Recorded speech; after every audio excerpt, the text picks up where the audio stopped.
રાજકોટના કાલાવડ રોડ પર આવેલી પરિશ્રમ ટાઉનશીપના રહીશોમાં ભારે રોષ જોવા મળી રહ્યો છે. પરિશ્રમ સોસાયટીના આશરે 200 જેટલા સ્થાનિકો આજે પોતાની રજૂઆત લઈને સીધા રૂડા કચેરીએ પહોંચ્યા છે અને ત્યાં તંત્ર સામે ઉગ્ર વિરોધ પ્રદર્શન કર્યું છે.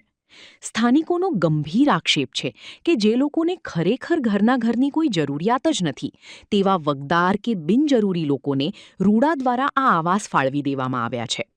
આવાસ મેળવ્યા બાદ આવા તત્વો સોસાયટીના એસોસિએશન સાથે ખોટી માથાકૂટ અને ઘર્ષણ કરતા હોવાના પણ આક્ષેપો ઉઠ્યા છે.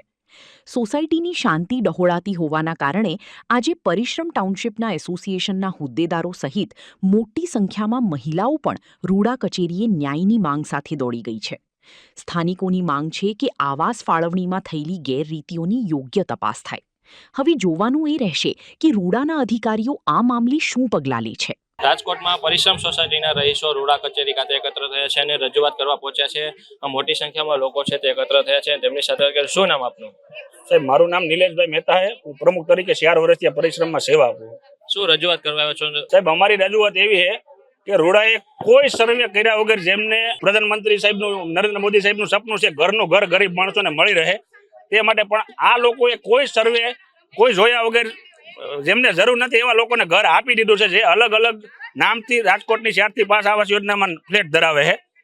હવે એ લોકો 400 મહિને, જેમનું નામ છે જે 408 ફ્લેટ નંબર છે, એમનું નામ છે વિજયભાઈ ગોંડલિયા, જે 400 મહિને ખાલી પરિશ્રમ સોસાયટીમાં 2 કલાક આવે છે અને એસોસિએશનમાં મુખ્ય મોટી છે જે પ્રમુખ ઉપપ્રમુખ મંત્રી ખજાનચીની, એમને કોઈ પણ નાની બાબતે દબાવી ધમકાવી હાથ ઉપાડે છે અને પોલીસ ફરિયાદ ખોટી કરીને અમારા ઉપર એફઆરઆઈ કરી અને અમે તંત્ર રેઢું મૂકી દઈએ અને પરિશ્રમ સોસાયટીનું તંત્ર રેઢિયાર બને એના માટેના પ્રયત્ન પૂરા કરે છે.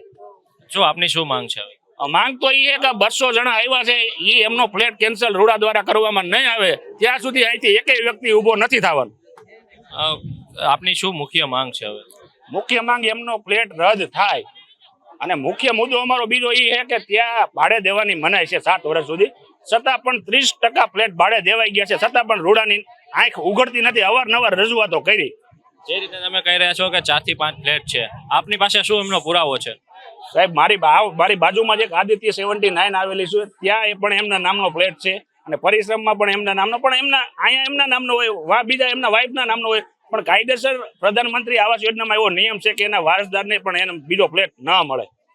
જે રીતના રોડામાં જે લોકો હેરાન કરી રહ્યા છે તેને લઈને અત્યારે મોટી સંખ્યામાં લોકો એકત્ર થઈ રજૂઆત કરવા પહોંચ્યા છે. કેમેરામેન દર્શન વાડોલિયા સાથે કરણ જોગલ, અબતક ચેનલ, રાજકોટ.